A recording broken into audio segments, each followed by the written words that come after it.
la caméra enregistre. Bonsoir à tous. L'équipe d'Ethnologie et Cinéma est très heureuse d'accueillir ce soir Gérard Collomb pour la première de son film À travers l'univers. Tu peux pas monter un peu plus haut là, on n'entend pas.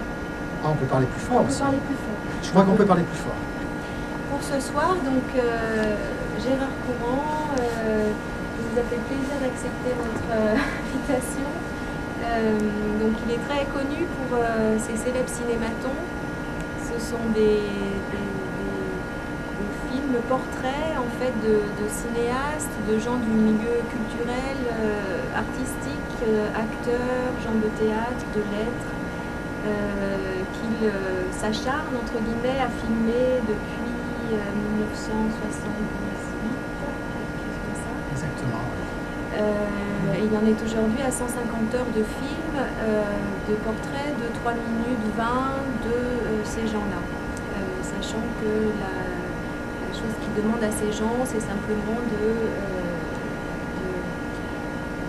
d'être eux-mêmes. D'être eux-mêmes et d'accepter d'être enregistrés pendant 3 minutes 20 par une caméra surveillante.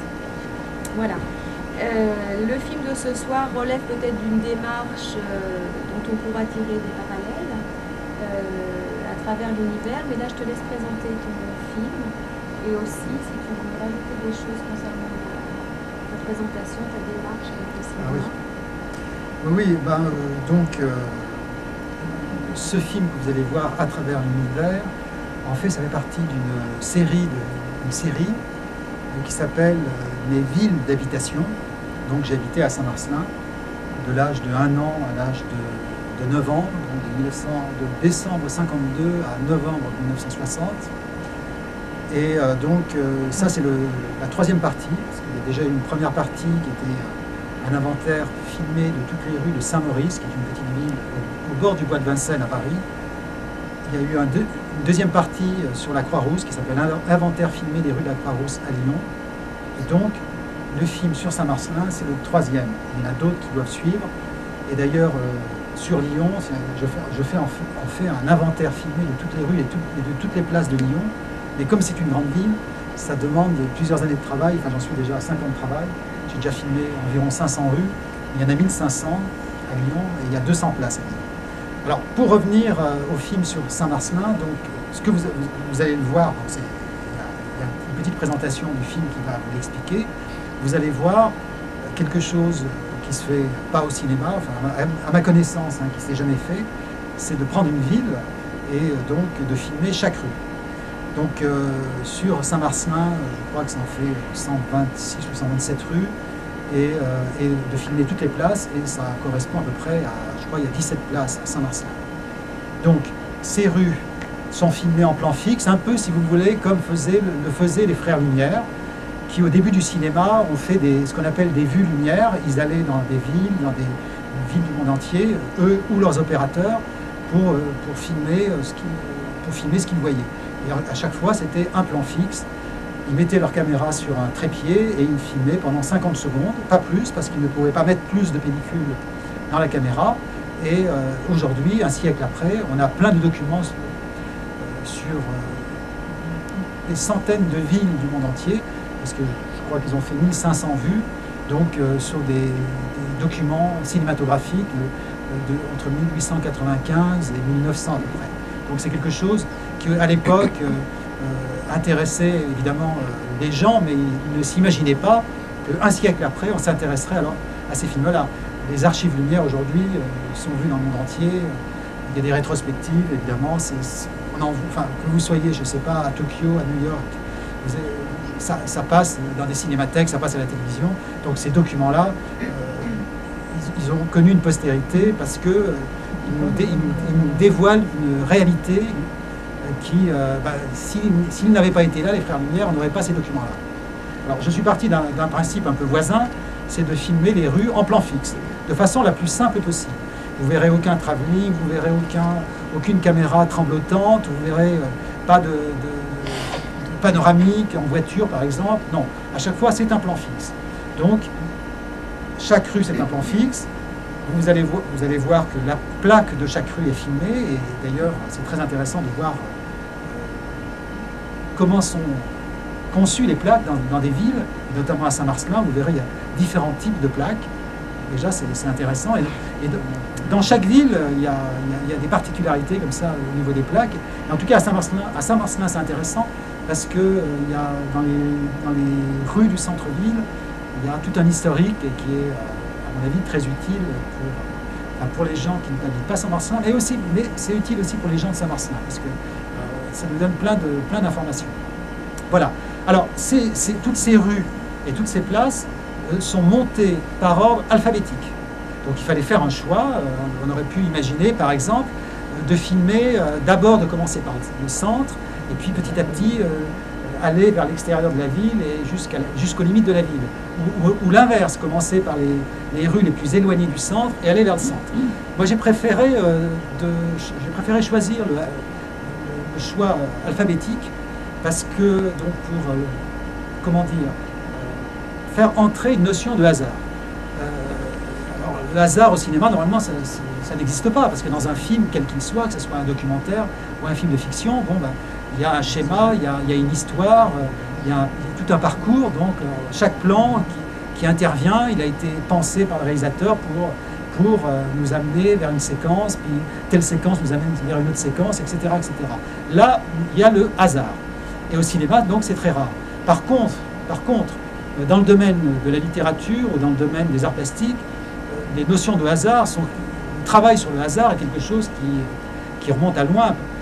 Au niveau de la littérature, c'est surtout des surréalistes dès les années 1920 qui ont fait un travail d'écriture sur le hasard. Des gens comme André Breton, notamment, ont fait des livres en travaillant sur le hasard, c'est-à-dire que ils écrivaient, ils mélangeaient, ils faisaient tout un travail de collage. Donc, au niveau de la littérature, c'est quelque chose qui est répertorié, qui est très connu. Et il y a un certain nombre de grands écrivains, aussi dans la Beat Génération, comme Allen Ginsberg, William Burroughs, qui ont fait un travail sur le hasard. Et dans les arts plastiques, le hasard, il vient surtout à partir des années 60, au niveau du pop art aux États-Unis. Donc, il y a un certain nombre de peintres qui ont fait un travail au niveau pictural sur le hasard. Donc c'est quelque chose que je n'invente pas, qui existe dans l'art en général, mais qui, au niveau du cinéma, disons, existe beaucoup moins. Je sais qu'il y a d'autres cinéastes qui ont fait des travaux un peu parallèles comme ça. Mais donc, ne vous étonnez pas donc, de cette structure. Hein, elle est voulue, elle est pensée. Et le hasard fait, comme on dit, quelquefois bien les choses. Vous allez voir que par exemple, une rue du centre-ville, et puis juste après, une rue un peu sur le coteau, complètement une vue champêtre. Donc il y a un mélange de tout ça. C'est vraiment... on aurait pu choisir, par exemple, je pensais aussi, on aurait pu, par exemple, mettre tous les noms de rues dans un saladier, puis tirer comme ça, et on aurait eu un autre type de hasard qui aurait pu être intéressant aussi. Pourquoi pas? Ça aurait pu être possible. Mais ce hasard, en fait, petit à petit, il s'ordonne, et à la fin, comment dire, c'est comme de la cuisine, si vous voulez, donc la sauce, elle a pris. Je crois qu'à la fin, on a un portrait de la ville, de Saint-Marcelin, c'est une sorte de vue synthétique de Saint-Marcelin, et ça m'intéressera bien sûr d'avoir votre avis, comment vous ressentez ça. Mais quelques personnes qui l'ont vu, parce qu'aujourd'hui c'est la première projection, donc pour l'instant il n'y a que quelques personnes qui l'ont vu, donc ils ressentent comment dire, ils sentent cette ville. Bon, je l'ai montré à des gens qui ne connaissent pas la ville, ils sentent une atmosphère, ils sentent quelque chose qui éclot, qui sort du film. Voilà. Donc je pense que le mieux c'est peut-être de commencer, de voir le film. Et puis bon, je suis à votre disposition pour en parler après. Alors aussi, il y a une chose, si certaines personnes sont intéressées, il y a des cassettes et des DVD du film. Voilà, et puis de quelques autres, j'ai aussi des cassettes des cinématons dont on a parlé, et puis aussi d'autres livres aussi, parce que j'ai écrit plusieurs livres sur le cinéma et des livres de poésie aussi. Voilà, donc je vous souhaite une bonne projection et à tout à l'heure pour discuter avec vous. Merci.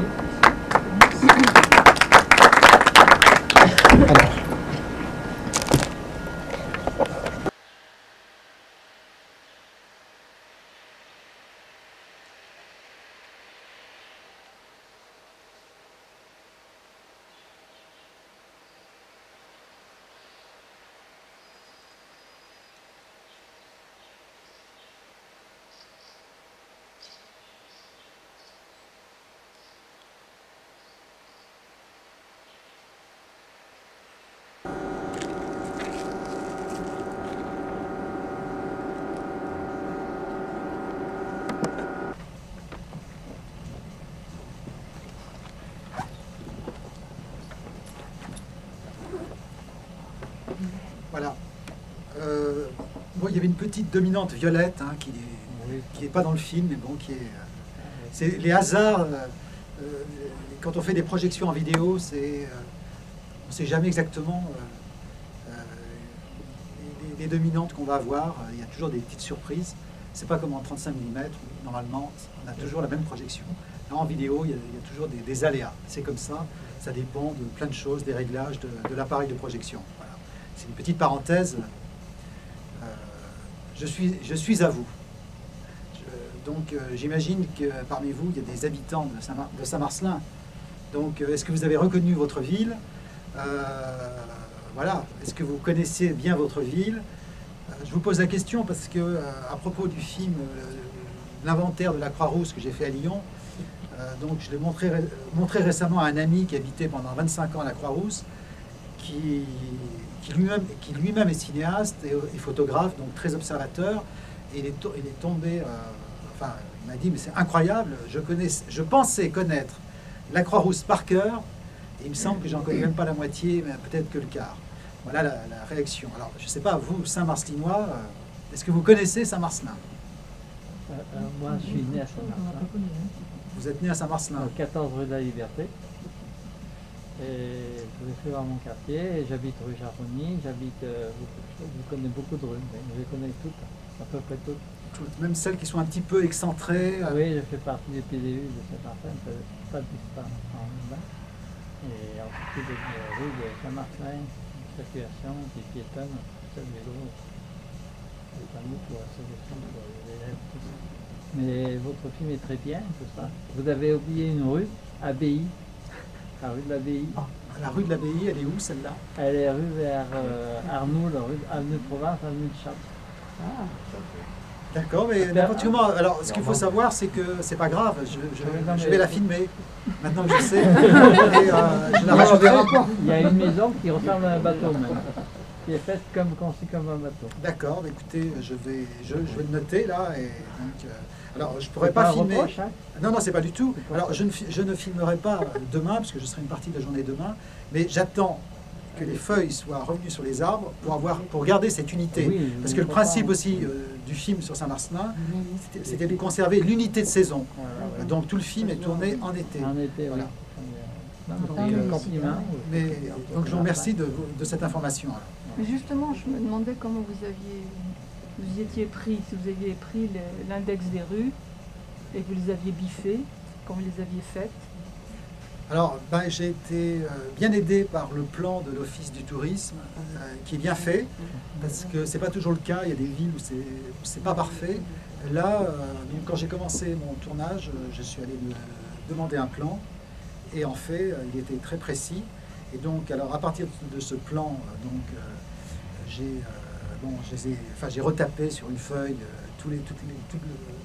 toutes les rues par ordre alphabétique. Elles sont déjà sur le plan, enfin, avoir ça bien avec moi. Et donc, je filmais, et en effet, à mesure que je filmais, donc je barrais les rues, mais quelquefois je les refilmais, parce que soit le cadrage ne me plaisait pas, je ne sais pas, ou la lumière ne me plaisait pas, donc quelquefois je refilmais plusieurs fois. Mais voilà, je fonctionnais de cette façon-là. Par rapport justement, pour prendre une rue, vous avez fait des choix pour vous situer dans la rue?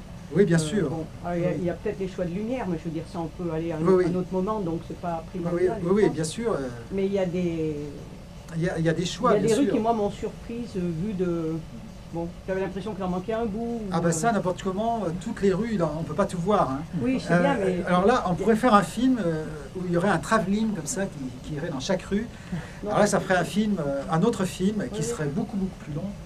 Et c'est vrai que souvent, c'est pas... Bon, très souvent, c'est pas possible de montrer toute la rue. Oui. Et donc...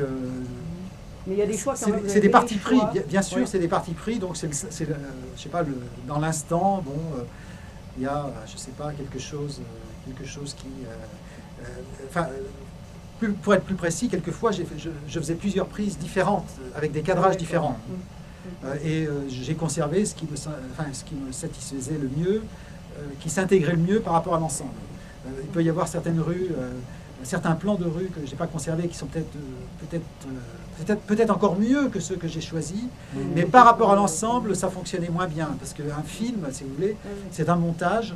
Et alors, s'il y a la notion de hasard que j'ai expliquée au début du film, après, quand on a tout ce matériel de film, quand on fait le travail de montage, là, il faut sous-peser.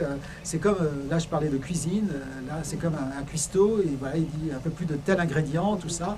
Et donc, quelquefois j'avais des plans larges d'une rue, des fois des plans plus serrés, et donc c'était par rapport à l'ensemble que je faisais mon choix.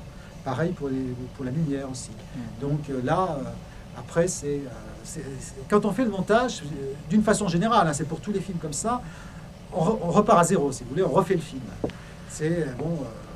À chaque fois, il faut remettre en question. Chaque étape dans un film, on remet en question tout. Dans un film de fiction, il y a d'abord le scénario, et puis après, vous faites le choix des acteurs. Ça remet des fois en question beaucoup de choses du scénario. Puis après, quand il y a le tournage, ça remet complètement en question le scénario aussi. Et au montage aussi, on peut... et à chaque étape, hein, puis même, je dirais, jusqu'au mixage, quand on fait le rééquilibrage des sons, on peut changer le sens d'une séquence avec des sons plus hauts, plus bas. Tout ça, bon, j'entrerai pas dans le détail, mais bon, ça fait partie de la cuisine du cinéma, quoi. Et en ce qui concerne le dosage des passants, des voitures, des bruits d'oiseaux, est-ce qu'il y a aussi un parti pris, ou est-ce que... Là, déjà, il faut savoir qu'il y a beaucoup de rues où il ne se passe rien, où il n'y a personne. Alors, bon... on peut toujours se dire, on va rester là à filmer pendant 1 heure, puis si jamais il y a quelqu'un qui passe... non, je voulais... je tenais pas à fonctionner de cette façon-là. Bon, il y avait une réalité qui était présente, et donc j'essayais de coller à cette réalité. Donc, par exemple, il y a des rues qui ne sont pas passantes, bon, on ne voit personne. C'est sûr que si je reste une journée, il y aura des gens qui passeront. Mais en même temps, bon, ça fait partie de l'esprit du film, des endroits où il n'y a pas beaucoup de passants, où il n'y a pas de voiture. J'attends pas qu'il y ait une voiture qui va passer pour mettre une voiture là. Donc, j'essayais de coller à la réalité disons, du moment. Alors, le moment, c'est aussi les vacances, donc c'est sans doute différent. Si j'avais fait le film au mois de janvier, par exemple, ça serait différent. C'est pas peut-être les mêmes personnes qui se trouvent là à Saint-Marcelin. Ça, c'est sûr que par le choix de la saison, déjà, ça fait un film différent. Où je pourrais m'amuser à faire 4 films de Saint-Marcelin, filmés à chaque saison, par exemple. Et ça ferait, je pense, ça ferait 4 films différents. Mais donc, vous avez raison de poser cette question-là, parce que, vous savez, à chaque fois, pour chaque rue, il y a souvent des dilemmes, hein, en disant, est-ce que cette rue, il ne se passe rien, est-ce qu'il faudrait qu'il se passe quelque chose ou pas. Bon, après, au travail, au niveau du montage, après, on peut retravailler les sons. Il y a des rues où on n'entend rien, on peut rajouter des sons pour donner un peu plus de relief, un peu plus de consistance au plan. Et à l'inverse, il y a des plans, par exemple, où il peut y avoir un bruit de voiture qui est en stationnement, qui écrase tous les autres sons, on n'entend plus rien. Et là, on peut enlever ce son-là, puis en mettre d'autres qui donnent, qui redonnent un peu plus de relief et de vie à cette rue. Donc ça, c'est tout un travail. Mais là, c'est un travail pour ce film-là, mais c'est un travail qu'on retrouve dans tous les films. C'est-à-dire que ça, c'est le travail quotidien d'un cinéaste quand il est au montage. Il y a toujours beaucoup de travail, par exemple au niveau du son, il y a beaucoup de choses à enlever, à rajouter. Et dans tout ça, c'est dans tous les films. Même les films où on n'y pense pas. Hein, des films, je ne sais pas, Les Bronzés, je suis sûr qu'il y a un très gros travail au niveau du son. C'est des films où il y a beaucoup de moyens, donc... des fois, d'ailleurs, il y a quelquefois trop de moyens, et les moyens tuent le film. C'est-à-dire qu'on sait qu'on a beaucoup de moyens, on peut travailler pendant des semaines et des semaines avec le son, rajouter tel son, enlever tel autre, et quelquefois, trop c'est trop. Donc ça va contre le film, quelquefois. Et bon, ça, c'est à chaque metteur en scène d'arriver à trouver la juste mesure. Ça, c'est comme un chef d'orchestre, hein, un cinéaste, il faut qu'il essaie un peu de faire en sorte que tout est bien en place, qu'il n'y ait pas de points faibles, et essayer d'arriver que je disais au début, hein, que la sauce prenne. Quoi. Oui. Oui, moi je trouve que votre parti pris qui est singulier est très très riche pour comprendre et connaître une ville. En fait, on apprend beaucoup de choses alors qu'on n'imagine pas qu'on pourrait les appréhender. Je pense notamment à l'ancienne structure de la ville, la référence au château, au calvaire, je ne sais plus, là, je passe dans mémoire. On apprend beaucoup de choses sur les anciens métiers, le four, le moulin, la manufacture, peut-être les chevrières, peut-être une référence au fromage, enfin j'en sais rien. Qu'est-ce que j'avais remarqué? Enfin, on apprend malgré soi tout un ensemble de choses qui apparaissent à travers ces noms de rues et qui restructurent la ville. Bon, pour les non-habitants de Saint-Marcellin, on ne sait jamais si on est au nord, au sud, en haut, en bas. On sait que c'est entre le haut et le bas que ça se passe, enfin, avec un milieu. On sent qu'il y a un centre, mais qu'il est petit, que les rues, l'aspect urbain est assez petit. On est vite dans le milieu rural. Il y a des tas d'éléments géophysiques, géographiques, historiques, à travers aussi les noms des personnes qui évoquent les personnalités locales, mais régionales, nationales. Et on voit comme ça toute une histoire, une mémoire qui se redessine. Et voilà, je trouve que c'est très riche, très intéressant. Et en plus, ce que je voulais, je tenais à ce qu'il n'y ait pas de commentaires. C'est-à-dire que ça aurait été la solution de facilité de rajouter des commentaires. Donc je tenais une sorte de réalité brute, comme ça, même si elle est retravaillée, comme je le disais tout à l'heure. Mais vraiment, le commentaire, entre guillemets, dans le documentaire, est souvent, pas toujours, mais souvent, une facilité. Alors, je ne parle pas d'exemples, justement, comme Chris Marker, par exemple, qui, au contraire, justement, le travail qu'il fait au niveau du commentaire, alors là, donne, permet à ces films d'atteindre une dimension que les autres documentaires qui ont des commentaires, ça va beaucoup plus loin. Mais dans ce film-là, je voulais aucun commentaire. Et donc, on arrive à sentir, qu'on sente, à partir de cette matière brute, la vie de cette ville.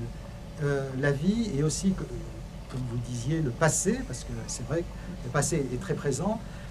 Et puis, donc, on voit aussi, alors là, si on s'intéresse à l'architecture, de l'habitat, donc on voit des maisons anciennes, des maisons récentes. Donc là, on peut... ça dit aussi plein de choses, ça nous pose plein de questions sur la façon dont on construit aujourd'hui, dont on construisait avant.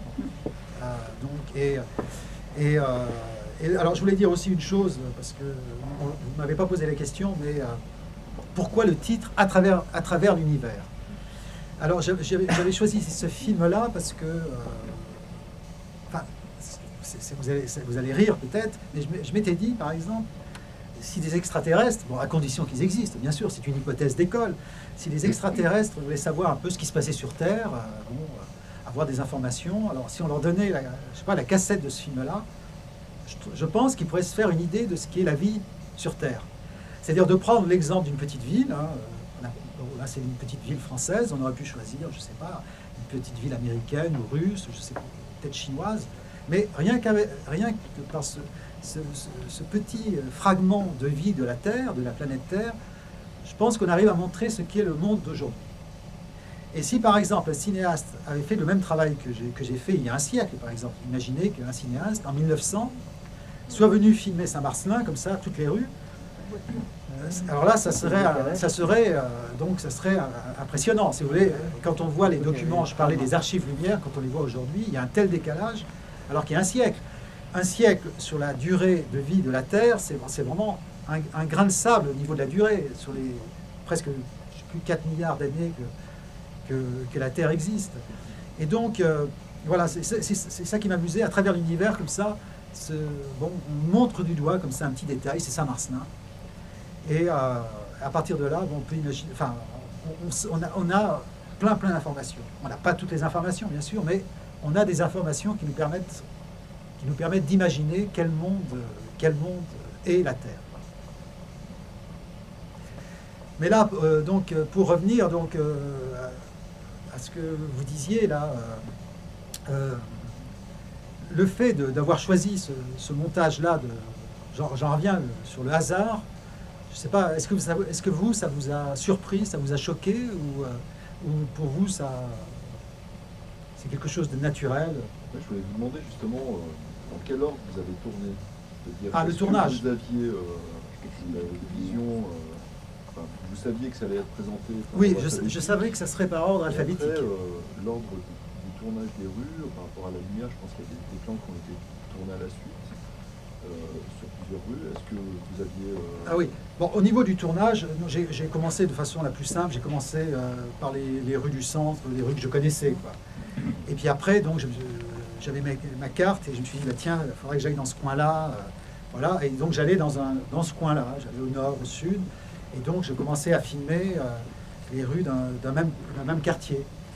Et donc, bon, grosso modo, c'est comme ça que je faisais. Mais souvent, je m'apercevais, bah, tiens, j'ai oublié, il y a cette rue-là, tiens, je ne l'ai pas encore filmée, donc je revenais. Et puis, il y avait des plans qui ne me satisfaisaient pas, comme je le disais tout à l'heure, donc je revenais plusieurs fois. Et il y a certains lieux où j'avais jamais mis les pieds de ma vie, bien qu'ayant habité pendant 8 ans à Saint-Marcelin, il y a beaucoup d'endroits où j'étais jamais allé d'ailleurs, il y avait plein de rues qui n'existaient pas. Donc, c'est une façon de papillonner, c'est-à-dire, bon, c'est vrai qu'au départ, je commence un peu par le centre, bon, les rues que je connais, mais après, je ne cesse d'aller au nord, au sud, à l'est, à l'ouest, et c'est une sorte de va-et-vient permanent, quoi. Alors, j'aurais pu pousser le bouchon plus loin en me disant, voilà, je vais filmer les rues par ordre alphabétique. Alors là, ça aurait demandé, je ne sais pas, 10 fois plus de temps de tournage, parce que vous imaginez d'aller d'un point à un autre, et ça aurait pu être amusant. Là, ça aurait été vraiment un projet à la Pérec. Mais j'avoue que je n'avais pas le temps, n'importe comment, parce que, bon, c'est un film que j'ai fait, alors, contrairement au générique final, où il y a plein de gens, en fait, tous ces gens-là, c'est moi. Donc pourquoi en général, j'ai pas l'habitude de prendre des pseudonymes ou de rajouter des noms, mais c'était pour une raison technique. C'est que la chanson de Barbara, elle dure un peu plus de 3 minutes. Et si j'avais mis un film réalisé par Gérard Courant, le son, l'image, la production, tout ça, on aurait eu 30 secondes de générique. Et donc la chanson de Barbara, on ne pouvait pas la passer. Donc pour pouvoir placer entièrement, parce que je voulais qu'elle soit entièrement là, donc je me suis dit, bah, tiens, je vais m'amuser à créer des anagrammes de mon nom ou à utiliser des pseudonymes que j'ai utilisés il y a très longtemps quand j'étais critique de cinéma. Donc voilà, c'était un jeu comme ça. Et voilà, Donc vous avez peut-être aussi rajouté des rues à Saint-Marcelin. Alors j'aurais pu, je ne l'ai pas fait, mais en effet, pourquoi pas, on peut imaginer. Alors je viens de faire, justement, là c'est votre question, enfin votre remarque est intéressante, parce que là je viens de faire un autre inventaire que j'ai quasiment fini, qui est l'inventaire des routes, des rues, des allées du bois de Vincennes. Parce que comme j'ai habité pendant 15 ans au bord du bois de Vincennes, je me suis dit, bah tiens, bon, il n'y a pas d'habitation dans le bois de Vincennes, mais enfin, je me suis dit, tiens, ça peut en faire partie. Donc je l'ai tourné au mois de novembre avec une unité de saison, hein, c'était l'automne. Et en fait, donc notamment, il y a 2 allées qui n'ont pas de nom, mais qui sont magnifiques. Alors, je me suis dit, ça, il faut absolument qu'elles soient dans le film, parce qu'elles n'ont pas de nom. J'ai fait des recherches, j'ai cherché dans des vieilles cartes, nulle part il y a leur nom. Alors, je connais une personne qui adorait le bois de Vincennes, qui faisait à peu près 1h30 de marche tous les jours, c'était Charles Trenet. Alors je me suis dit, il y a une allée, je me suis dit, je vais donner le nom Charles Trenet, je suis sûr que Charles Trenet s'est baladé dans cette allée, donc voilà. Et puis, il y avait un autre, non, il y a eu 3 noms que j'ai inventés. Alors, il y a aussi un nom, il y avait les studios de Saint-Maurice, qui étaient des grands studios de cinéma, qui ont existé jusqu'en 1970 par là, où il y a eu énormément de chefs-d'œuvre du cinéma français qui ont été tournés. C'était juste à côté du bois de Vincennes. Et très souvent, les metteurs en scène, quand ils avaient besoin d'extérieur, et hop, ils allaient faire des plans dans le bois de Vincennes. Donc, il y a plein de classiques du cinéma français où on ne le sait pas, mais il y a plein de plans qui sont dans le bois de Vincennes. Et Jacques Tati, quand il a tourné Playtime, en 1966, je crois, il a reconstitué une sorte de New York. Il aurait voulu filmer ça. La Défense était... on était en train de construire la Défense. Et donc, si son film avait été fait 1 an ou 2 après, il aurait pu tourner son film à la Défense. Mais en France, il n'y avait pas de lieu, il n'y avait pas de building comme ça, de quartier. Et donc, il a reconstitué entièrement cette ville futuriste. Il l'a fait dans la partie vers la porte de Charenton, dans le bois de Vincennes, vers la pelouse de Reuilly. Et donc, pendant plus de 6 mois, bon, il y a eu des gros problèmes, parce qu'il y a eu une fois une tempête qui a tout mis par terre. Ça a été une épopée, son film. Et pendant 6 mois, il a tourné là-bas. Donc, j'ai décidé de donner un nom, Jacques Tati, à une allée. Et la 3e, au bois de Vincennes, il y a, quand vous vous baladez, il y a sans arrêt des gens qui courent, qui font du jogging, ça n'arrête jamais, ça n'arrête jamais. Et là, donc, il y a une allée que j'ai donnée Alain Mimoun. Allée Alain Mimoun, voilà. Mais à Saint-Marcellin, malheureusement, je n'ai pas inventé. Mais pour le bois de Vincennes, c'était beaucoup plus facile, parce que quand vous avez une allée qui est magnifique, qui n'a pas de nom, vous dites, non, c'est vraiment dommage qu'elle ne soit pas dans le film. Voilà. Alors, aussi, peut-être... il y a des rues à Saint-Marcellin qui ont existé et qui n'existent plus aujourd'hui. Ça, c'est possible. Ça, je ne sais pas. Il faudrait étudier avec des plans anciens. Ça, c'est très possible. Au Château-Bayard, c'était la rue des Écuries. Ah oui, mais ça, ce que vous dites là, c'est des changements de nom de rue. Mais je parle de noms de rues qui n'existeraient plus, c'est-à-dire qui auraient été comblées, par exemple. Dans la place Générale de Gaulle, il y avait plein de maisons. Ah bah oui, bien sûr. Donc il devait bien y avoir des petites rues. Voilà, ah bah, voilà, peut-être. Place Tardivonnière, il y avait... Oui, bien sûr. Oui, ce coin-là, oui, ça a été tout démoli. Après, on a traversé pour faire la place Charles de Gaulle. Oui, là, je suis sûr qu'il y avait des petites rues. Oui, bah voilà, donc un exemple. Alors maintenant, il faut refaire le film en hiver. Voilà. Alors peut-être dans quelques années, peut-être dans 50 ans. Au départ, où vous habitez vous, peut-être quand vous êtes né.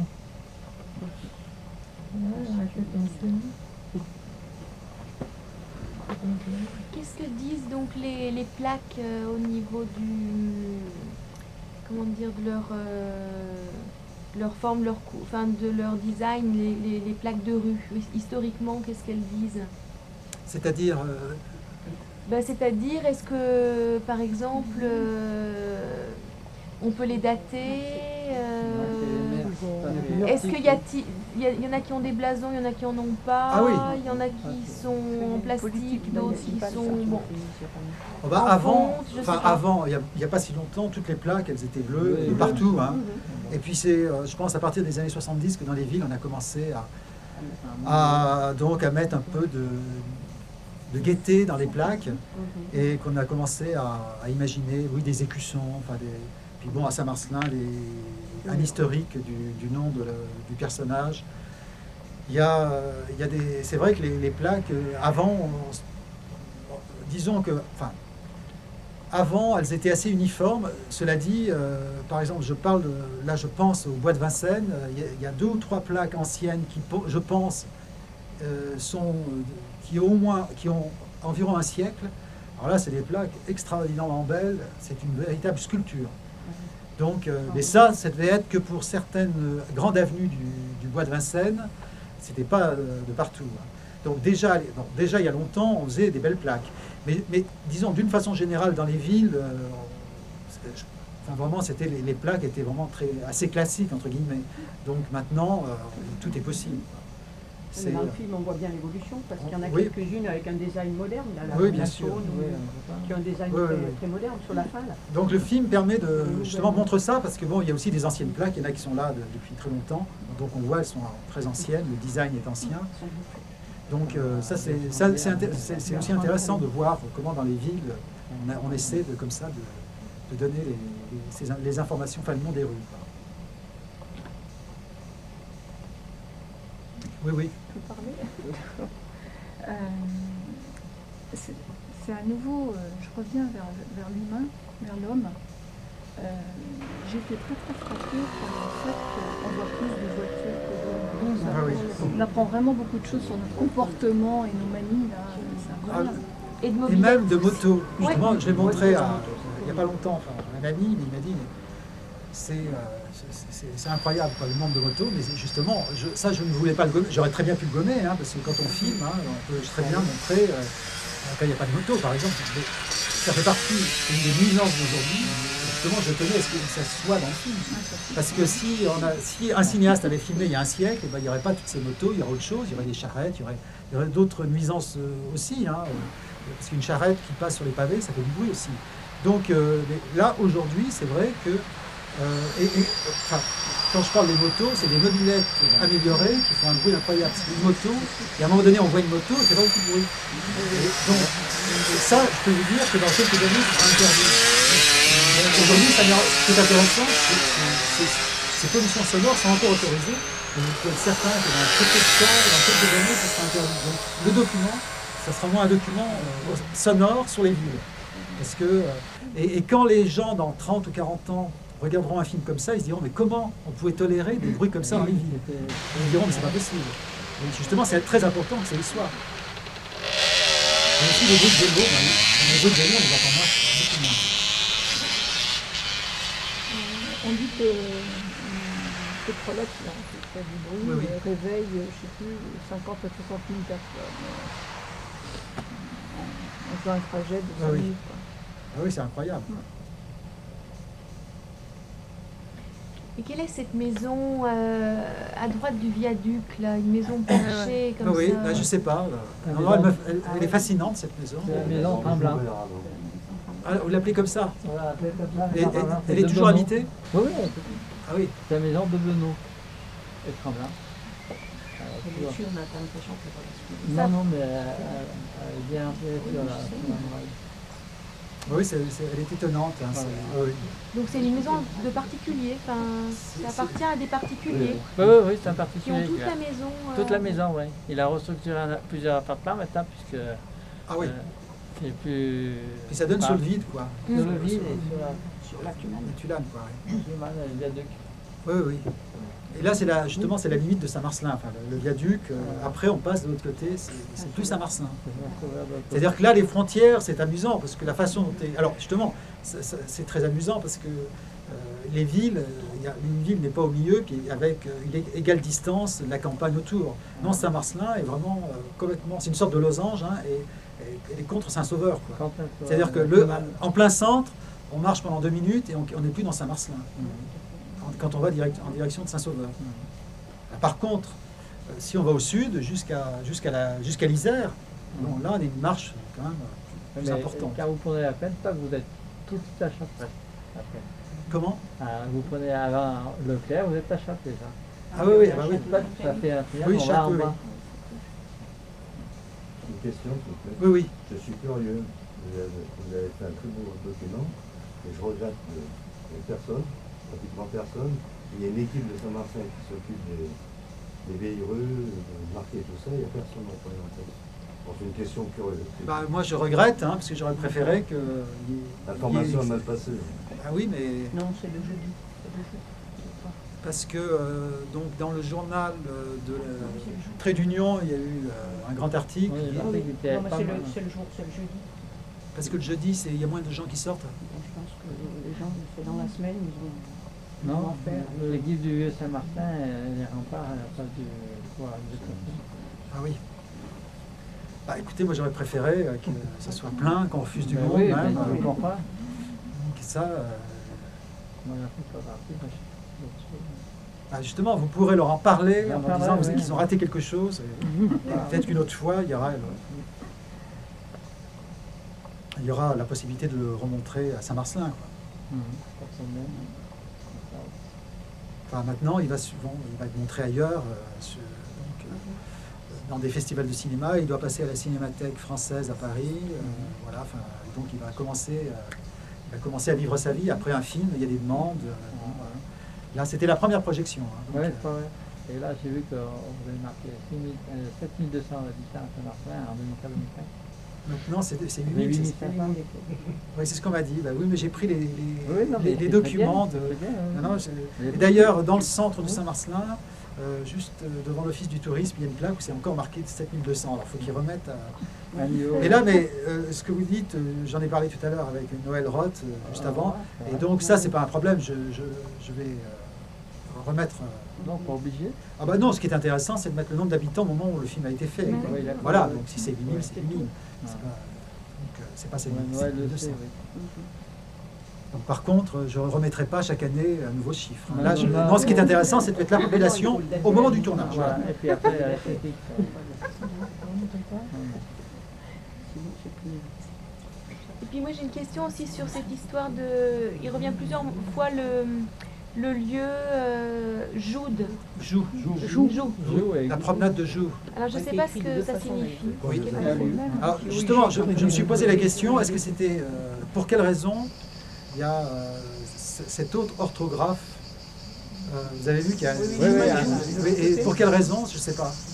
Est-ce que c'est une faute d'orthographe? Une faute d'orthographe. Vous pensez?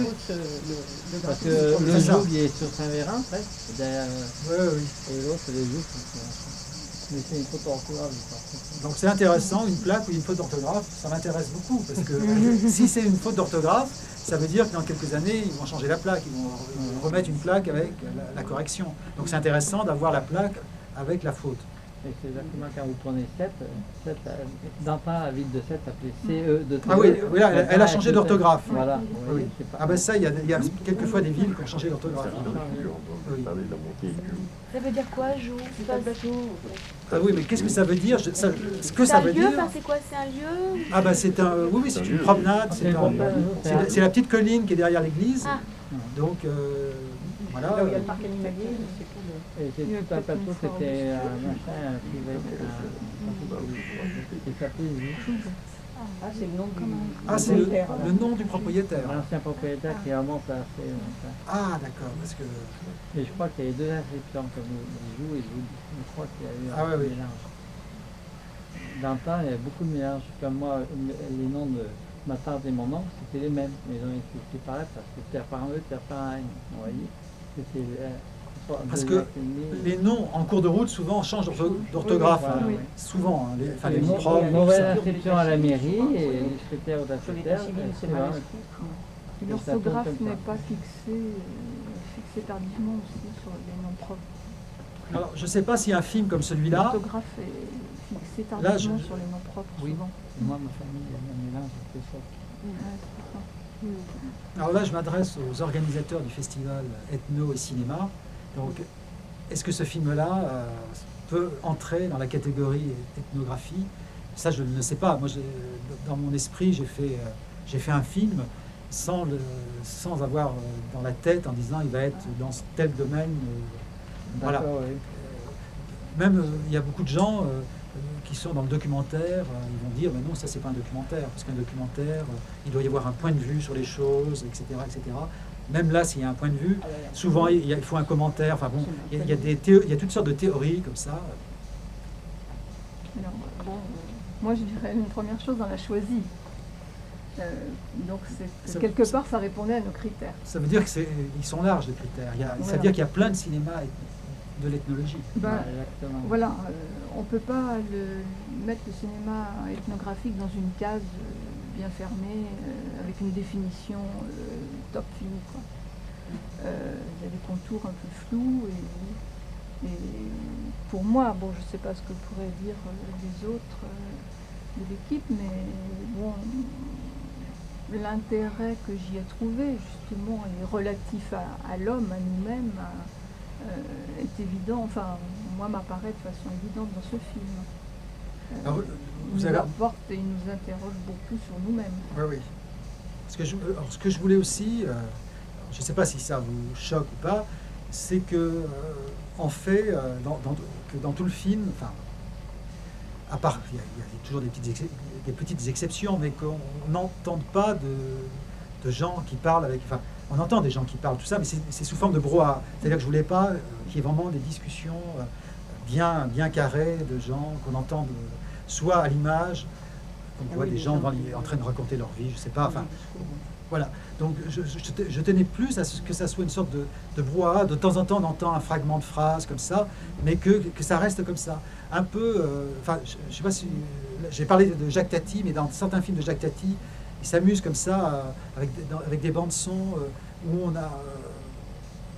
on entend toutes sortes de choses, mais il n'y a pas une continuité. C'est-à-dire c'est une sorte de brouhaha, comme ça, plein de choses qui viennent dans tous les sens, en fait, qui sont vraiment la réalité de la vie. Parce que si vous vous baladez en ville, ou à Saint-Marcelin, donc vous entendez plein de choses, mais c'est vrai que si vous faites une balade, vous n'entendez pas une discussion entre deux personnes, du début à la fin de leur discussion, on passe à un moment donné, on entend un fragment par-ci par-là. La conversation la plus suivie et la plus complexe, c'est sur la rue piétonne. Sur la Grand Rue. Sur la Grand Rue et la rue piétonne. Oui. C'est aussi la ville de Saint-Martin, ça, je c'est là tenais, que les gens s'arrêtent et discutent, et c'est là où on a le plus de... On a une histoire... Voilà, je tenais... Ce qui est le plus amusant, c'est que... alors, ça vient vraiment... C'est vraiment dans cette rue-là. Oui. C'est-à-dire que j'aurais pu très bien avoir cette même discussion dans une autre rue, et de changer le son et de la mettre dans la Grand Rue. Mais le hasard a bien fait les choses, c'est vraiment un son qui est de la Grand Rue. Et ce qui est en partie logique, parce que c'est la rue où il se passe, où il y a tout le monde. C'est la réalité.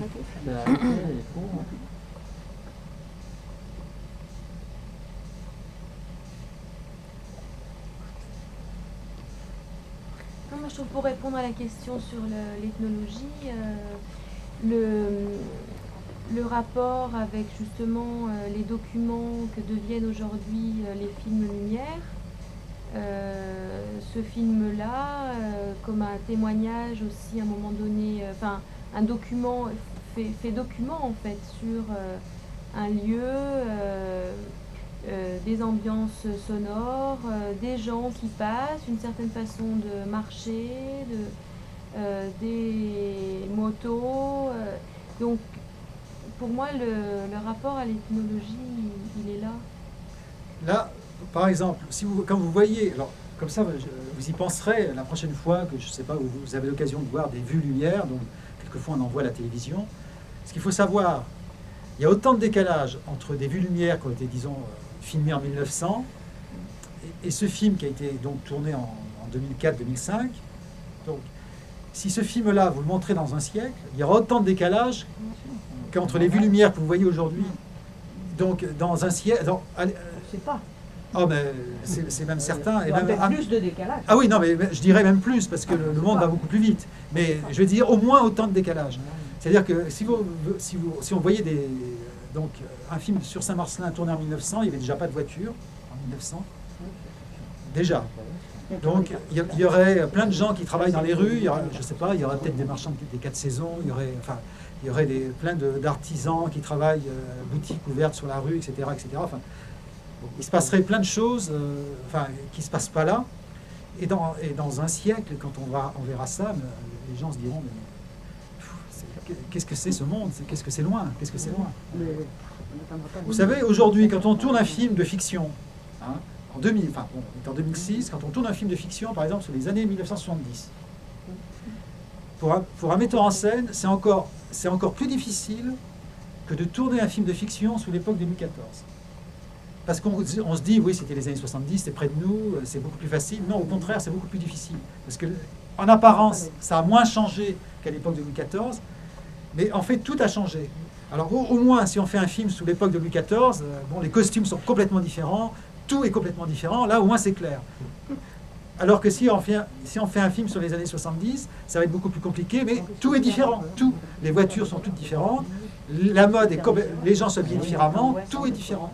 Et donc pour un metteur en scène qui fait un film aujourd'hui qui se passe dans les années 70, c'est un film d'époque.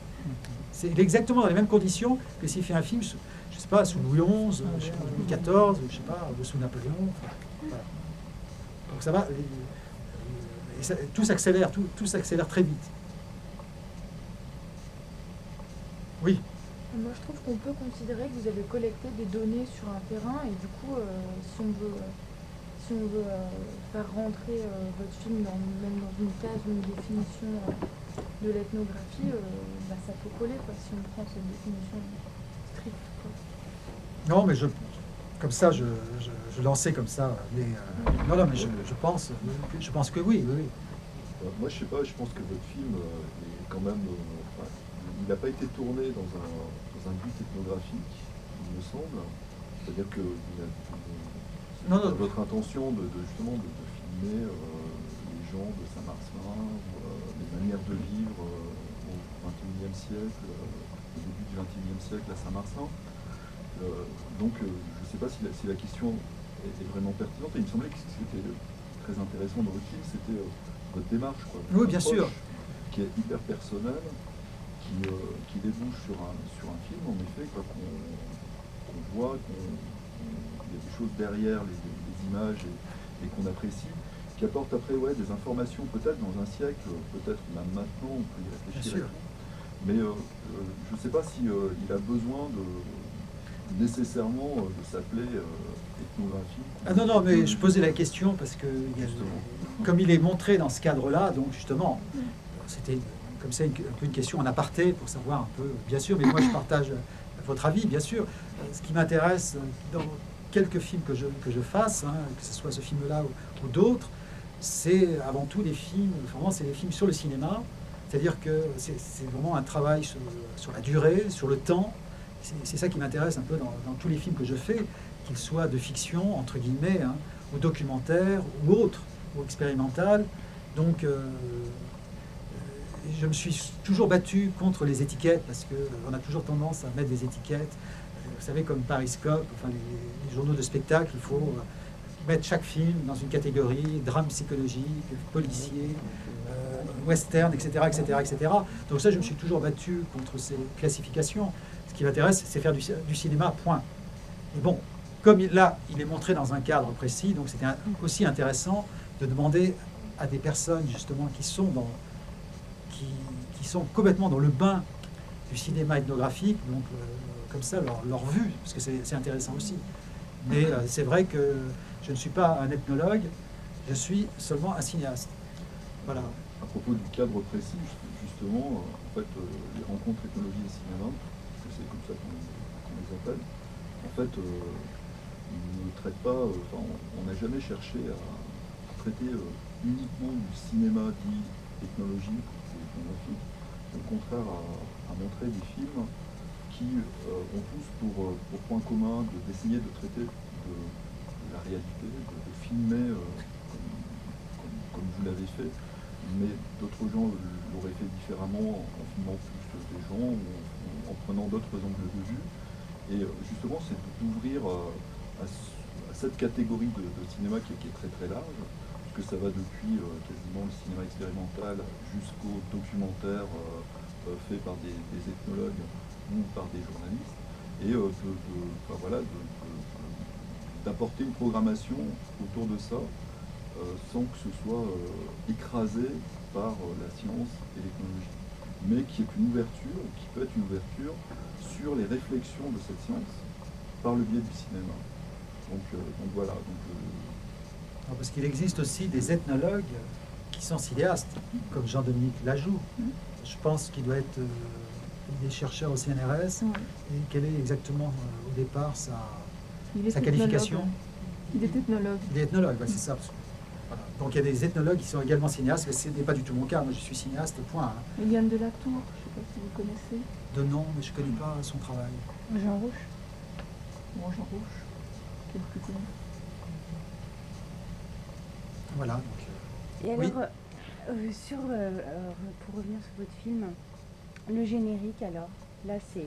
Vous prenez le contre-pied complet de votre film, en fait. Oui, le générique, c'est du... Vous réappropriez tout. Alors, le film est un film tourné en vidéo, et le générique, c'est du cinéma, c'est-à-dire que c'est du film. Et donc, c'est tourné, c'est des images Super 8 qui ont été retravaillées comme ça pour donner cette dominante un peu rouge. Enfin, donc ça, c'est un peu une sorte de clin d'œil parce que, avant tout, moi, je suis cinéaste et je travaille avec de la pellicule. Et donc, je tenais à ce que dans ce film, il y ait de l'image vraiment cinématographique et pas seulement que de l'image vidéographique.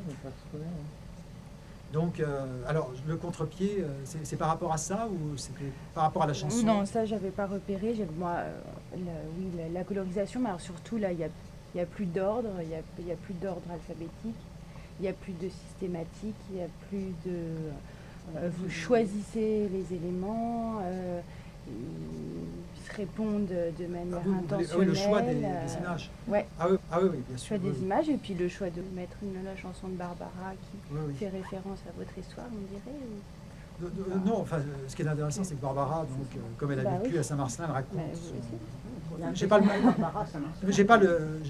oui, bien sûr, j'ai pas le même point de vue qu'elle, mais c'était intéressant justement d'avoir ce point de vue-là. Alors dans le film, bon, comme vous avez remarqué, c'est un film, donc je disais sans commentaire, mais aussi sans musique. C'était donc un choix, bien sûr, un choix de mise en scène. Donc on entend quelques fragments de musique, mais là c'est un autoradio qui passe. C'était vraiment une volonté de faire une sorte de cinéma complètement épuré. Donc le cinéma se satisfait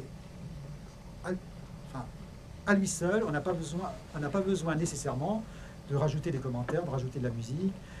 Je ne suis pas du tout contre. J'ai fait des films avec des commentaires, j'ai fait des films avec beaucoup de musique, tout ça. Mais dans ce cas précis, je tenais à ce que ça soit comme ça. Alors la chanson de Barbara, au départ, c'était pas du tout prévu. C'est en cours de montage que je suis tombé dessus. Et donc là, je me suis dit, tiens, voilà, ce générique... voilà, là, sa place, là. Oui. Ce générique, à la fin, pourrait presque faire basculer le film vers la fiction. Ah ben, c'est comme si c'était un long repérage. Et puis cette chanson, là, de fin, qui raconte une histoire très personnelle. C'est assez étrange. Mais je pense que tout film est un film de fiction, déjà. Enfin, moi, je le pense, je l'ai toujours pensé. En tout cas, en ce qui me concerne, je pense qu'il y a toujours de la fiction dans les films. Il y a toujours de l'autobiographie. J'ai aucun film où il n'y a pas d'autobiographie, quel qu'il soit, même si ce n'est pas repérable au premier abord. Et donc, je ne pense pas qu'on puisse échapper à la fiction. Il faut changer de cassette. Oui. Un petit instant.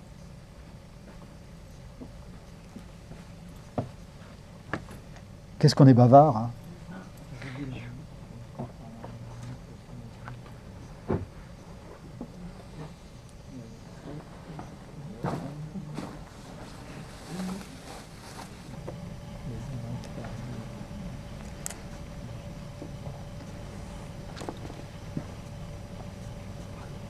Je sais pas, enfin, on peut continuer. Je me rapproche parce que comme il y a des gens qui sont partis, donc ça fait plus. Ah oui. Ça s'est libéré.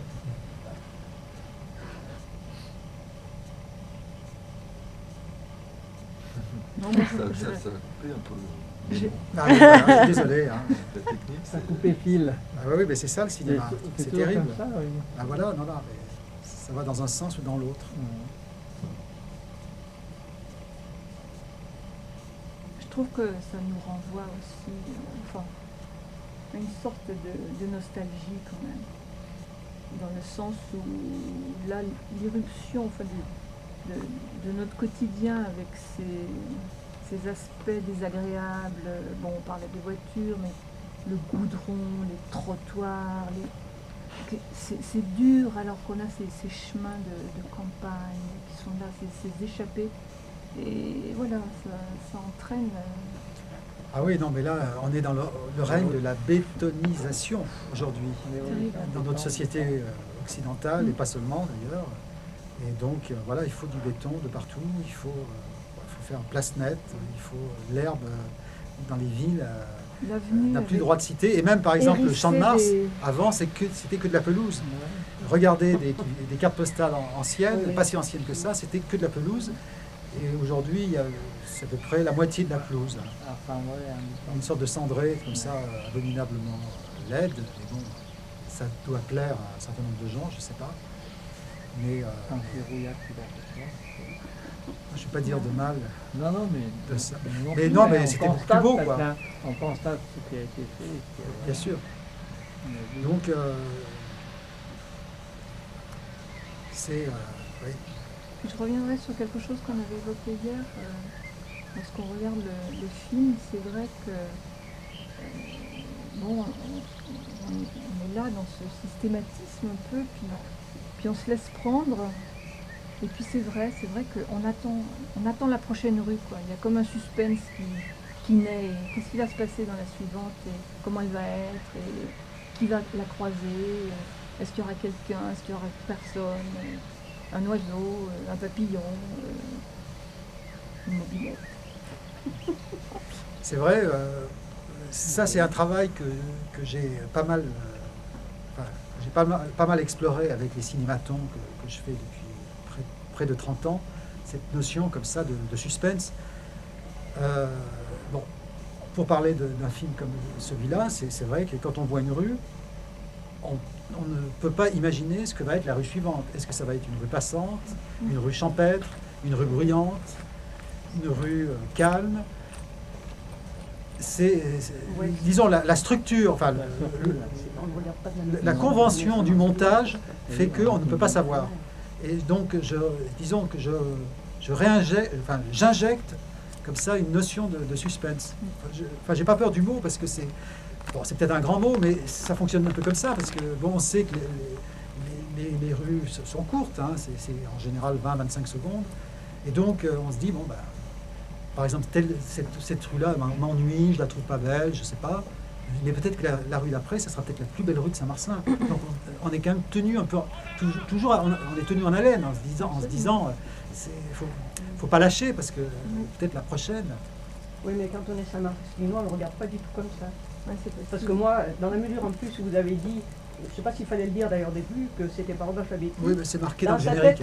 Dans sa tête, on cherche quelle va être la suivante. Ah oui. Parce que quand on les connaît, bah oui, on dit quelle va être la suivante. Mais même quand on le connaît pas. On dit, alors parfois, effectivement, il y a des surprises. Moi, il y en a quelques-unes que je ne connaissais pas.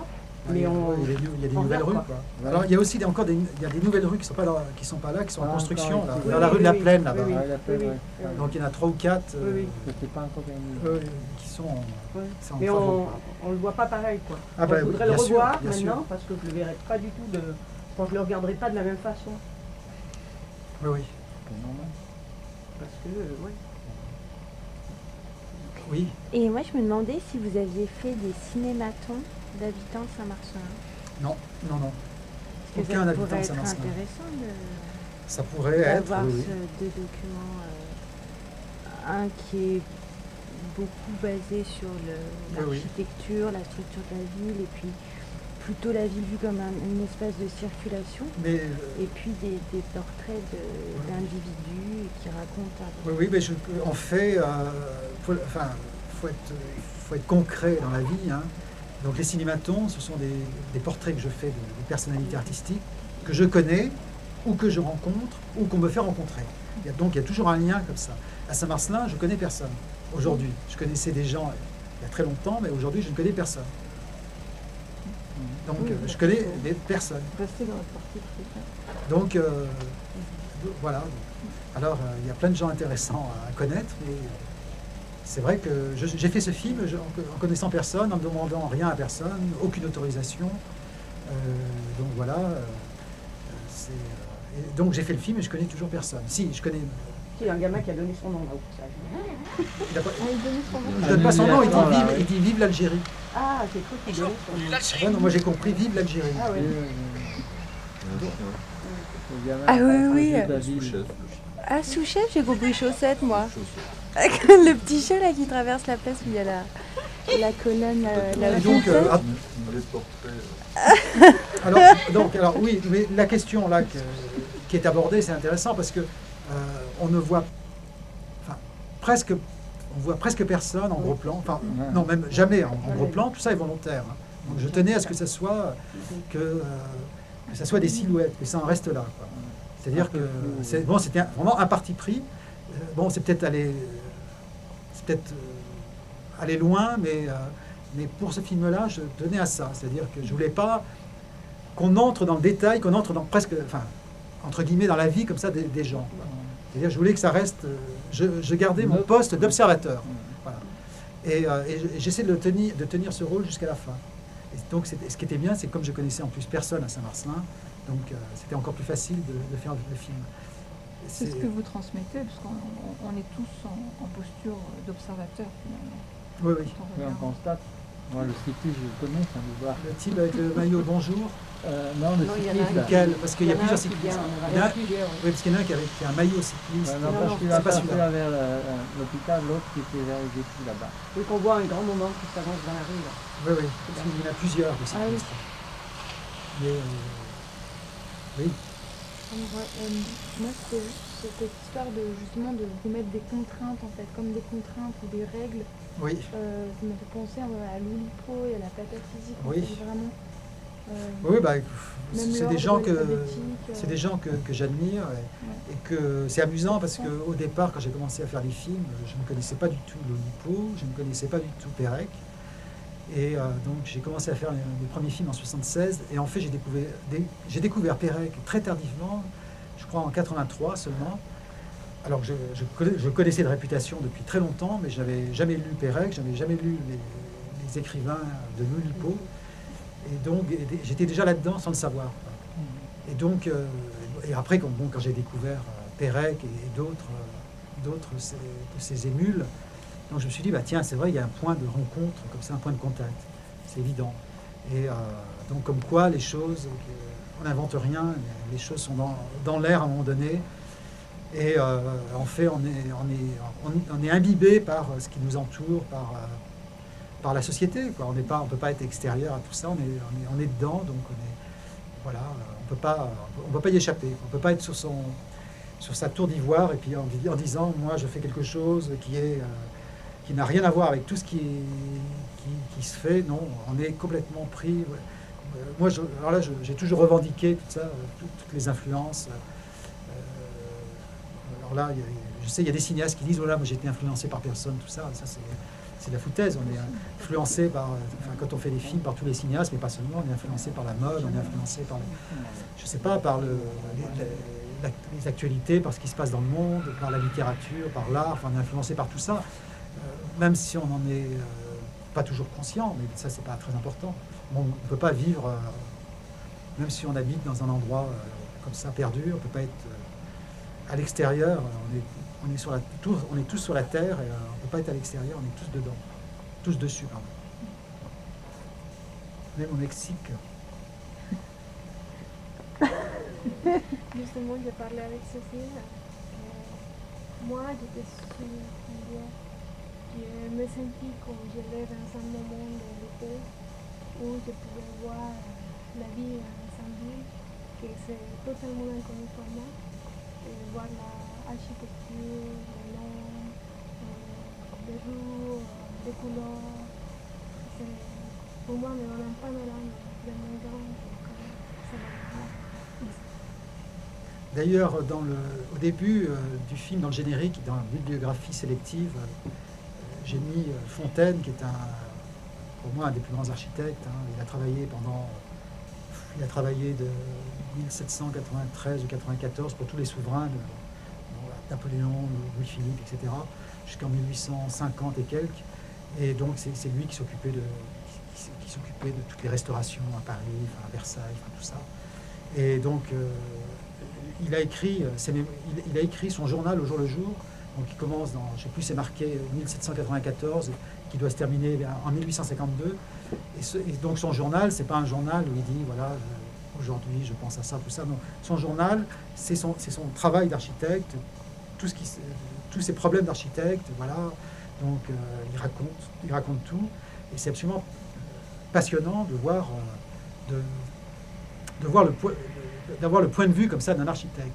Et donc ce livre-là, je ne l'ai pas encore fini parce que c'est énorme, il doit faire 10 kilos en 2 volumes, enfin c'est quelque chose d'énorme. C'est un des bouquins qui m'a vraiment donné envie de faire ce film. C'est-à-dire que quand on est dans une ville, on pense pas nécessairement, on est dans la ville, voilà, on respire tout ça, on ne pense pas nécessairement à l'architecture. Bien sûr, si on voit une très très belle chose, tout de suite on va dire ah oui c'est beau, tout ça, mais il y a des choses laides, il y a de tout dans une ville. Et donc en lisant son journal, ça m'a vraiment donné comme ça des idées pour faire un film comme celui-là. Et dans celui-là, on montre l'architecture d'une ville, c'est-à-dire qu'on montre toutes les époques, on montre la restauration des édifices anciens aujourd'hui, enfin on montre plein de choses. Les couleurs, tout ça, même si les couleurs avec cet appareil étaient un peu violettes, là je suis désolé, mais oui, bien sûr.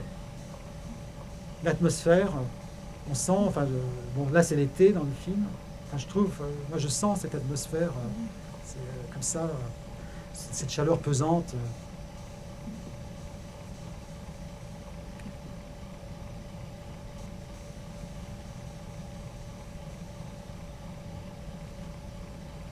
ne sais pas si vous avez encore des questions. Non, on pourrait dire plein de choses, c'est vrai que... Non mais bon, c'est un film aussi qui est censé aussi ouvrir des portes, donner des idées, ouvrir des perspectives. C'est-à-dire que voilà, on peut faire un film comme ça, on peut faire des films de toutes les façons possibles, imaginables. Il n'y a pas une façon de faire un film. Bon, ça, j'enfonce des portes ouvertes en disant ça, bien sûr. Mais des fois, c'est bien de faire une piqûre de rappel, de le dire, parce qu'on a tendance... Des fois, on entend des choses un peu bizarres en disant « Oui, un film, c'est comme ci, comme ça. » Non, un film, on a 1000 façons, enfin, des milliers et des milliers de façons de faire un film. On pourrait demander à 100 cinéastes de faire un film sur Saint-Marcellin. Bon, ils nous feraient 100 films complètement différents. Et c'est ça, c'est ça qui est intéressant. Heureusement, parce que le jour où ça ne serait pas le cas, là, je m'inquiéterais beaucoup. Voilà. Donc, voilà, donc, et ça pourrait être 100 films aussi intéressants les uns que les autres. Bon, là, c'est comme ça une démarche, mais il y en a des milliers d'autres. Bon, là, c'est une démarche simple, mais on peut faire des démarches avec, faisant des choses, je ne sais pas, beaucoup plus sophistiquées, beaucoup plus compliquées. Là, au contraire, je voulais quelque chose de brut. Là, je me référais aux Frères Lumière, mais vraiment avoir un plan fixe. Dans tout le film, vous n'avez pas de mouvement d'appareil, c'est toujours un plan fixe. C'est vraiment ce qu'il y a de plus simple, mais en même temps, bon, c'est à chaque fois un peu comme un tableau, comme ça, les rues, voilà, c'est une suite comme ça de tableaux. Est-ce que ce sont les plans lumière qui vous ont incité à faire ce genre de film Oh ben, non, parce que enfin, les films lumière, je les ai vus il y a tellement longtemps qu'ils sont... ils sont digérés, quoi. Donc, mais en même temps, j'y pense, parce que quand je vois des films lumière, je me dis, c'est vrai que ils ont commencé par enfin, ils ont été les premiers cinéastes, enfin, il y a eu d'autres cinéastes avant, mais les premiers cinéastes à faire des films qui étaient projetés à un public qui payait sa place. Hein, bon, on peut dire que c'est les premiers cinéastes. Et dès le départ, tout est là, quoi. C'est-à-dire qu'ils auraient pu se compliquer la vie, non. Ils n'ont pas cherché à se compliquer la vie, ils sont allés au plus simple. Voilà. Donc leur premier film, c'est à chaque fois un plan fixe qui dure toute la bobine. Bon, après, ils ont mis par exemple des caméras sur une péniche ou sur une locomotive, donc pour faire des travelling. Mais ça reste toujours quelque chose de très simple. Et c'est aussi pour ça que ça garde autant de force aujourd'hui. Parce que quand on veut faire les choses des fois trop sophistiquées, tout ça, on se fait complètement déborder par son sujet et on perd le fil du film. Et on se fait larguer par le film et à la fin, il reste des belles images, etc. Mais ça ne fait plus un film. Et donc, tout dépend des sujets, bien sûr. Mais là, je tenais vraiment à être vraiment le plus simple possible. C'est comme les plaques. Hein. Les plaques, vraiment, elles sont cadrées. Voilà, je n'essaie pas de faire des gros plans, de balader la caméra sur la plaque, tout ça. C'était vraiment une volonté. Alors, évidemment, ça va à l'encontre de l'idéologie d'aujourd'hui. Si vous regardez la télévision, maintenant, systématiquement, vous mettez une caméra de travers pour faire bien, pour faire jeune, pour faire je ne sais pas quoi. Bon, c'est la mode. Dans quelques années, ça sera autre chose. Bon, voilà, quand on fait des films, ou quand on fait, je sais pas, de la photo, de la musique, tout ça, il faut toujours être en dehors des modes. Parce qu'autrement, si on est dans la mode, on est très vite démodé. Donc voilà, il faut faire des choses auxquelles on croit à ça, on croit qu'il faut les faire comme ça. Il faut y aller, il ne faut pas se dire, voilà, bon, c'est pas dans l'air du temps, tout ça. Il faut foncer, quoi. Faut faire comme on le sent. Autrement, on a des remords après en disant... Parce que quand on est cinéaste et qu'on regarde 20 ans après ces films, si on fait des films à la mode, c'est difficile à les regarder après, quoi. Il y a les plaques, il n'y en a pas une pareille. Les supports derrière sont d'une variété bien sûr, oui.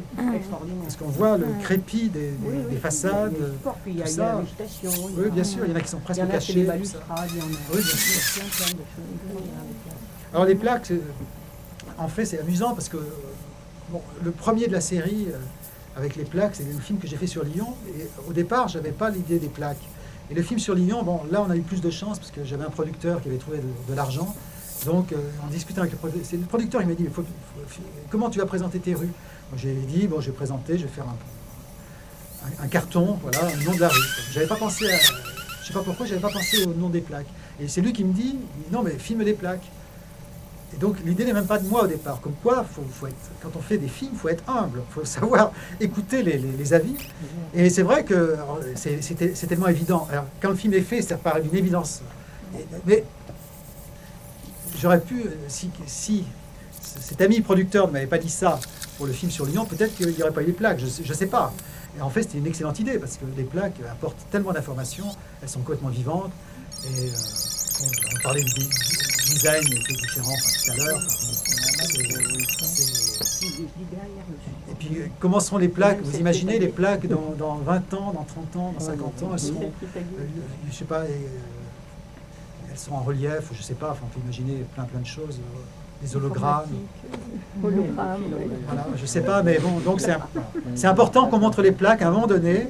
Voilà, en 2005, les plaques sont comme ça dans une ville, comme voilà, une ville française. Voilà.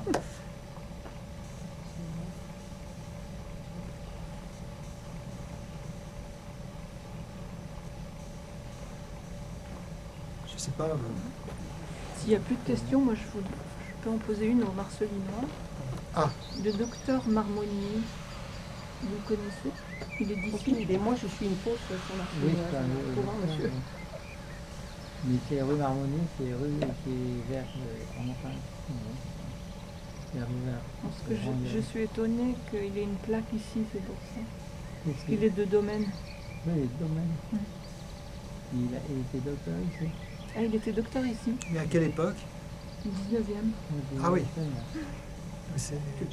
Il a fait la première transfusion sanguine. Ah, d'accord. Mais voilà, j'étais étonnée de le retrouver ici.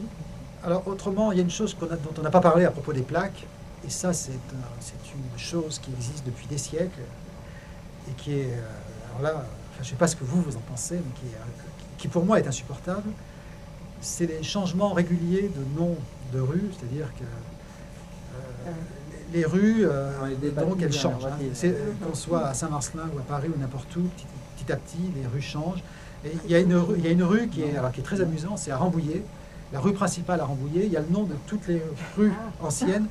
Il y en a eu, je crois, 9 ou 10. Alors, il y a la rue de la Révolution, il y a la rue c'est la rue de la Reine, rue de la Révolution, rue de la République. Il y a vraiment tout.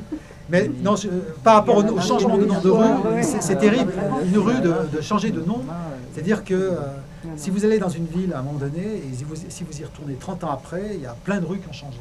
Donc, à quoi sert une rue? Une rue, ça sert à donner un nom. C'est comme à nous donner un nom. On a chacun un nom. Chaque personne a un nom. Et on ne change pas de nom, je ne sais pas, tous les 10 ans, pour telle ou telle raison. Un nom, on le garde jusqu'à la fin de sa vie. On ne peut pas changer de nom, sauf cas extrême de nom bizarre. Donc là, on est autorisé de changer de nom. Mais autrement, on ne peut pas changer de nom. Et les rues, elles, peuvent changer de nom. Et c'est très désagréable parce que...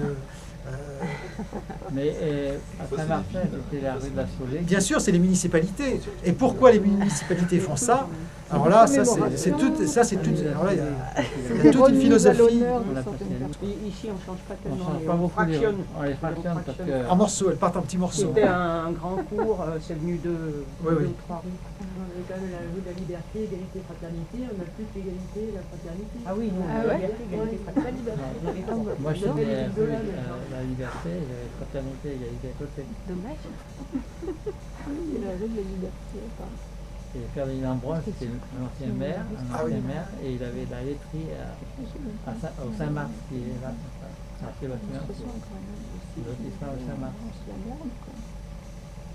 Il y en a qui sont en 2 morceaux aussi. La rue de la Grange, elle est en 2 morceaux. Oui, je sais. Il y en a qui cherchent pas suivi, c'est encore mieux. Ah oui, parce que... Si vous avez des questions, hein, n'hésitez pas. Lorsque vous avez filmé, donc, vous avez dit que vous ne vouliez pas trop avoir de personnes prises de face. Non, pas de face, non, en gros plan. Hein. Je tenais à ce qu'il y ait des gens, mais... Qu'on les reconnaisse. Il y en a qu'on peut reconnaître, mais je tenais pas à montrer des gens de près, c'était pas le but du film. C'est pas le but, mais il doit y avoir beaucoup d'ennuis parce qu'il y a toujours des gens qui passent. Non, vous êtes tombé, vous avez fait des coupures. Un coup de baguette magique et je suis tombé à chaque fois au moment où il n'y avait personne. Oh bah, ou presque. Non mais franchement, bon, c'est sûr qu'en été il y a peut-être moins de monde, mais à part la Grand Rue, déjà quand vous avez enlevé la Grand Rue, déjà oui, la majorité des gens sont là. Ça circule quand même. Vous êtes obligé d'attendre quand même ou couper. Bien sûr, mais on en voit un certain nombre des gens. Hein. On va voir quand même beaucoup plus. Bien sûr. Mais non, mais je disais, je ne tenais pas à les mettre. Voilà. Je ne tenais pas à les mettre en avant. C'est-à-dire que je voulais qu'ils restent sous forme de silhouette. Oui, mais même lorsque vous filmez, il y en a toujours qui veulent mettre leur nez devant la caméra. Oh non, parce que parce que ma caméra, justement, non, mais ce que vous dites est intéressant. Mais comme ma caméra est toute petite, c'est celle-là, voilà, c'est avec cette caméra-là que je filme, la toute petite caméra qui est posée. Donc avec un petit trépied, mais un tout petit trépied qui est même pas un trépied de cinéma, un trépied de photo. Oui, donc c'est vraiment très discret. Les gens ne font pas du tout attention à moi. Ils s'imaginent. Alors là, ils s'imaginent pas du tout qu'on fait un film sur Saint-Marcelin. S'ils s'imaginaient ça, bien sûr, ils commenceraient à parler, ils se mettraient devant, tout ça, et pas du tout. Le but, c'est d'être très discret, de ne pas se faire remarquer, et voilà, les passants se disent, bah, tiens, ce type-là, il fait un petit plan de Saint-Marcelin, puis voilà. Mais personne ne s'imagine que je filmais toutes les rues. D'ailleurs, à ma connaissance, il n'y a pas de film comme ça qui montre une ville avec toutes ces rues. Donc ce projet-là que vous avez vu, c'est quelque chose de... comment dire, c'est quelque chose de très singulier. Moi, personnellement, je ne connais pas de film où on montre une ville comme ça dans toutes ses rues. Ça existe peut-être, mais ça, je ne connais pas, en tout cas. Donc, en tout cas, il y a cette singularité. Vous voyez une ville avec toutes ses rues, sauf une, voilà, mais que je vais filmer bientôt. Voilà. Et au final, je peux savoir la durée du plan. Ah, alors là, donc au final, ça dure entre 20 et 25 secondes. Mais alors, au tournage, il y a des plans qui peuvent durer peut-être, il y en a qui peuvent durer 1 minute, 2 minutes, même plus. Quand je sentais qu'il y avait quelque chose qui pouvait se passer, donc je continuais à filmer. Et au montage, la vue sur une rue dure, c'est à peu près égal? La marge, c'est en général minimum 20 secondes, maximum 25. Voilà. Donc on est dans une fourchette. Voilà. Parce qu'à la vision, moi, il y a eu des rues qui m'ont semblé plus longues. Bien sûr. Parce que les rues, par exemple, où il n'y a personne, il n'y a pas un passant, évidemment, ça fait beaucoup plus long qu'une rue où il se passe plein de choses, où le regard a plein de choses à se mettre sous la dent. Hein, quand vous avez 20 personnes dans un plan, et si vous avez 0 personne, c'est évident que vous ne regardez pas de la même façon. Quand la rue s'éloigne, je veux dire, où il y a une perspective. Oui, il y a des rues qui sont très courtes, il y a des impasses qui sont très courtes, bon là, bien sûr. Donc aussi, un film comme ça, ça oblige à regarder autrement. C'est-à-dire que c'est un exercice pour le spectateur, ça l'oblige, ça le met dans une situation différente de sa position de spectateur habituel. Là, je sollicite le spectateur et je le remets un peu en question. C'est-à-dire que ça l'oblige à regarder autrement. Parce que si regardait un film comme celui-là, comme n'importe quel film, disons, entre guillemets courant qui passe ici, par exemple, ça n'irait pas, ça ne fonctionnerait pas. Donc, je demande un investissement au spectateur, à lui aussi de travailler. C'est-à-dire, voilà, il faut qu'il regarde autrement. Je sais que c'est pas facile, hein. Peut-être qu'au début, pour vous, c'était peut-être difficile d'entrer dans le film, je sais pas. Et qu'au bout d'un certain temps, bon, quand on comprend un peu la logique du film, c'est peut-être plus facile. Mais je sais qu'au départ, ça ne doit pas être évident. Nous, on vient dans le bain parce qu'on est à Marseille, voilà. on prend une enfilade de connaissances, c'est pour ça. Vous avez reconnu plusieurs personnes Oui. Oui. Ben, vous leur direz que vous les avez vus au cinéma. C'est comme ça. Parce que c'est vrai qu'il y a un certain nombre de gens qui sont filmés et ils ont peut-être été surpris et contents de se voir. Enfin, le but, c'est pas ça. Le but du film, c'est pas ça. Mais ça peut être toujours intéressant d'aller au cinéma et d'un seul coup de se voir, alors qu'on ne le sait pas. Ça fait quand même une surprise étonnante. Combien de temps au total Combien j'ai tourné sacré, disons, pour faire ce film? Combien de jours?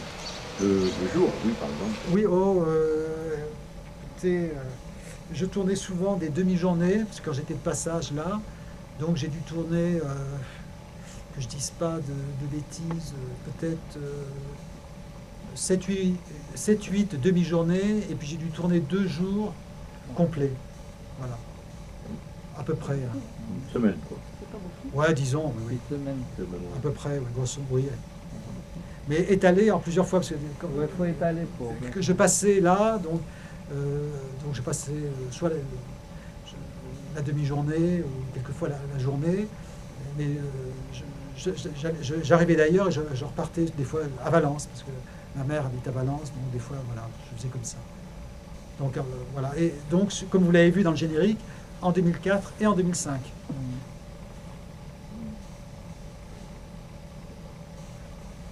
Bon, je crois qu'on va peut-être vous remercier beaucoup, en tout cas, pour ce film. Ouais. Et pour je suis content de vous l'avoir montré à Saint-Marcelin. Merci beaucoup.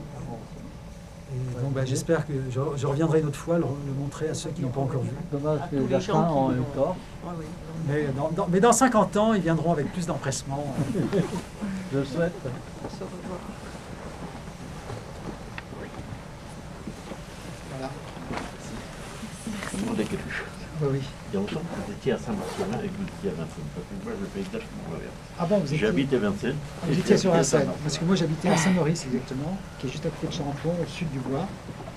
Ah oui, et vous étiez au nord du Bois. Ah non, j'étais à Vincennes même. J'ai passé un certain temps à la caserne Carnot. Ah d'accord, bah oui, bien sûr. Oui, oui. Je vois très bien où c'est, évidemment. Ça fait quelques années dans le coin. Là. Et ensuite, je suis venu donc à Saint-Marcelin en 56. Oula, donc moi je suis parti en 60. On a dû se croiser. On a dû se croiser dans Saint-Marcelin. Ah bah, inévitablement.